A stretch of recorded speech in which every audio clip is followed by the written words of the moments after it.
ایتالیا تیمیه که دوست داره همیشه کارو به لحظه آخر بکشونه و بر همین هم بیشتر از بقیه تیم‌ها بازیاش به پنالتی رفته. توی سال 1980 و 2016 هم ما یه سری اتفاقات مختلف افتاد و یه سری اتفاقات ویژه که کارو واسه ایتالیا زر دردناک کرد. توی این سری از برنامه‌های 30 اتفاق مهم یورو میخوام راجع به ایتالیا در این 2 سال و بازیایی که پنالتی رفتن صحبت کنیم. فقط قبل اینکه آیتم رو ببینیم یادتون نره که کانال طرفداری رو سابسکرایب کنید و زنگوله رو بزنید تا از آخر ویدیوی ما باخبر شید.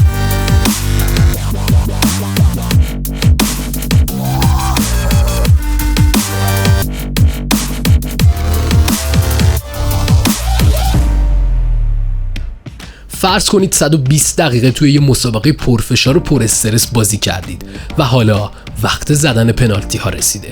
خستگی به تموم عضلات و مفاصل شما نفوذ پیدا کرده و مجبورید بدون توجه به اینکه چه اتفاقایی در طول بازی گذشته از لحاظ ذهنی برای یکی از حساس‌ترین لحظات زندگیتون آماده بشید. بعضی وقتا مهارت یه دروازه‌بان مثل امی مارتینز تو فینال جام جهانی 2022 یا شوت آسمونی سرخیو راموس تو بازی بیادموندنی با بایر مونیخ پرونده پنالتی ها رو زود میبنده. اما گاهی هم پنالتی ها انقدر کش پیدا میکنن که حتی نوبت دروازه‌بانا میشه پشت توپ وایسن. هرچی بیشتر این ضربات سرنوشت‌هاست که مرز بین گل و خراب شدنشون مثل یه تار مو باریک طول بکشن، استرس و فشار بیشتری رو باید تحمل کنید.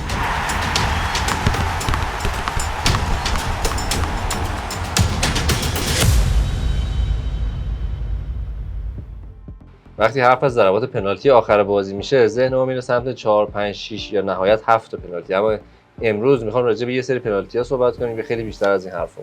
واسه این بحث این بازی در واقع سال 1980 چیه؟ جام ملت 1980 اولین دوره بود که به صورت گروهی برگزار شد. تیم‌ها تو 2 تا گروه دسته‌بندی شدن. آلمان، چکسلواکی، تیم‌های اول دوم گروه یک. اینجوری بود که تیم‌های اول دوم هر 2 تا گروه میومدن بالا، تیم‌های اول بازی فینال رو برگزار می‌کردن، تیم‌های دوم دیدار رده‌بندی. آلمان اول میشه، چکسلواکی دوم میشه از گروه اول و تکلیف یه فینالیست و یکی از تیم‌های رده‌بندی مشخص میشه. تو گروه دوم که میشه گفت اولین گروه مرگ تاریخ یورو هم هست، اسپانیا، انگلیس، ایتالیا و بلژیک هم گروه میشن. بلژیک، ایتالیا میزبان بوده، بلژیک اول میشه و ایتالیا میزبان بالاتر از انگلیس و اسپانیا میتونه به عنوان تیم دوم صعود کنه مرحله بعد که بازی رده‌بندیه. تو بازی رده‌بندی خب همین تصاویری که می‌بینید ایتالیا و چکسلواکی 1-1 مساوی میکنن توی 120 دقیقه و کارشون به ضربات پنالتی میکشه.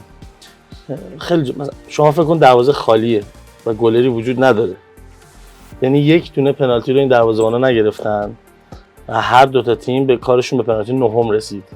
همین 2 تا چهره که مشاهده می‌کنید آقای دینوزوف عزیز یه پنالتی یعنی محض رضای خدا یه پنالتی نگرفت تو این بازی که حالا حداقل سوم بشن تو این بازی‌ها. 9 تا پنالتی چکسلواکی میزنه گل میکنه. ایتالیایی‌ها پنالتی نهمشون از دست میدن و 8-9 چکسلواکی میتونه برنده بشه و مقام سوم به دست بیاره. ایتالیا خراب میکنه دروازه میگیره یا نه اوت میشه؟ فکر کنم اوت میشه. یعنی اون این استادم کار خاصی رو انجام نمیده. نمیدونم حالا چرا اول بازی انگار که میدونستن قرار کار به اینجا برسه اینجوری زوم بوده. کیفیت چمن رو شما تیر گله. کدوم استادیومه؟ فکر کنم شبیه المپیک روم. نه اون سقف داره. احتمالاً ناپل باشه، سان پائولی. ولی نکتهش اینه که تا صبح پنالتی میزنن و 9-8 باعث میشه که 9-8 چکسلواکی برنده میشه. حالا همین اتفاق توی یورو 2016 هم رخ میده. بازم پای این قضیه ایتالیاست. این بار با اون یکی دروازه‌بان اسطوره‌شون آقای بوفون و اون طرف نویر. خب انتظارا بیشتره دیگه، نویر و بوفون حداقل از این نقطه پنالتی که 2 طرف میزنن یه چند تاشو بگیرید. حالا تو از بحث راجع به دروازه‌باناست، تو بین نویر و بوفون کدومو ترجیح میدی؟ 100% بوفون. 20 سال این پنالتی‌ها رو ببینید. درست. خلاف جهت‌ها و حتی پنالتی‌ها خدای حالا من چند تاشو دیدم خیلی خوب زدن. ولی خب گلرها هیچ کدوم نگرفتن. شما وقتی یه طرف نویر یه طرف بوفون انتظار داری از نقطه پنالتی حداقل 1-2 تاش گل بشه، 1-2 تاشو بگیرن. آره که اونجا این اتفاق افتاده و فکر کنم آلمان 6-5 تونست ایتالیا رو ببره. ولی بازم کنته مربیش بود. بازم 9 تا پنالتی زدن. البته ایتالیایی یه پنالتی هم در جریان بازی زدن. بونوچی گل تساوی ایتالیا از اون نقطه پنالتی بود. میگن هنوز دارن دنبال توپ زادزا میگردن که زد. خیلی عجیبه. حالا احتمالاً در ادامه میبینیم تصاویرش میاد. ببینیم. به زنده باد. اینو گل گرفت. نه آره. این همون سیو دیگه. نه پنالتی آخر چکسلواکی میزنه. اینو گل گرفت. در صورت گل نشد. یعنی به نظرتون نگاه اول حالا ایتالیا زودتر حذف میشه. زودتر میباخت. درست. ولی کیفیت چمن رو میبینی؟ یا مثلا تا پشت دروازه خبرنگار و کچلواری و سیگاری و اصلا خیلی جو جالب بود. و کار بزرگی که ایتالیا کرد این بود که از اون گروه تونست صعود کنه. یعنی انگلیس و اسپانیا و بلژیک تیمای کمی نبودن. خود ایتالیا هم تیم بزرگی بود. ایتالیا هم تیم بزرگی بود ولی میگم اولین گروه مرگ تو اولین دوره‌ای که یورو گروهی شد.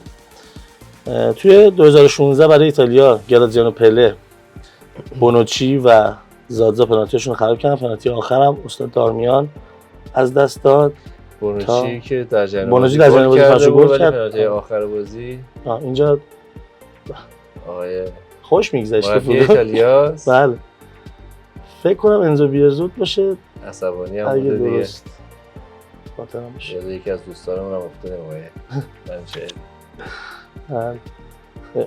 تا دهه 90 هم اجازه داشتن رو نیمکت سیگار بکشن مربی‌ها. آره و بازیکن. 2006 هم من یادمه مربی مکزیک آره رو نیمکت جلوی سیگار. ایران سیگار خود کشید رو نیمکت. والیر ویرا مربی تیم ملی ایران بازی استرالیا سیگارش انداخت بود. اینم 2016 که عرض کردم. واقعا دو تا تیم فقط دروازه‌بان خوبی داشتن. بقیه‌اش اینسینیه نویر که کلا مخالف رفت. نویر هم گلر آقای کروس عزیز خداحافظ. کروس و اینا باز بوفان خوب رفت ولی خب کروسه دیگه. اصلا این مدل من پنالتی نمی‌فهمم. زدن تمرکز خودش اول بعد اینقدر محکم خیلی عجیبه. توپ رفت. این پوگبا اینجوری پنالتی زده بود توی هم جام جهانی جوانان هم رو یوونتوس، اما خب آقا بلد نیستین نزن دیگه. مولر هم خراب کرد پنالتیشو. و جالبه که تو هر دو تا بازی کار به پنالتی نهم رسید، اما خب تفاوتش فقط درخشش دروازه‌بانا بود که اونجا 9-8 شد نتیجه، اینجا 6-5 دارمیان پنالتی آخر. حالا این بازی هم که مساوی حساب میکنن تو آمار، ولی آلمانیا خیلی خوشحالن که تونستن توی بازی رسمی بالاخره ایتالیا رو ببرن. و هکتوری که میاد فکر می‌کنم پنالتی آخر میزنه. اینم باز دست بوفون رد شد. من خود گرفته بود پنالتی بعدی خودش بود. فکر کنم خودشون میزدن گلرا میرسه. احتمالاً یا اما نهایت بعدیش اینو دروازه‌بان. آلمان صعود کرد و آخرش هم جلوی فرانسه حذف شدن. به فینال هم نرسیدن. گریزمان. آره. ولی نکتهش این بود که ایتالیایی‌ها همیشه به کارشون پنالتی میرسه، اما هرچی هم تعداد پنالتی بره بالاتر سخت‌تر میشه. ایتالیا سخت‌تر میشه، خاطرات بعدی. خاطر جالبی نداره اصلا. مرسی حسین جان. مرسی از شما که با ما همراه بودید. راجع به پنالتی‌های جالب و جذاب ایتالیا تو جام ملت‌های اروپای 1980 و 2016 صحبت کردیم. بازم میگم که یادتون نره کانال تفسیر پلاس رو در یوتیوب سابسکرایب کنید و زنگوله رو هم بزنید که بقیه برنامه‌هایی که ما می‌سازیم هم ببینید. تا دیداری دوباره، خدا نگهدار.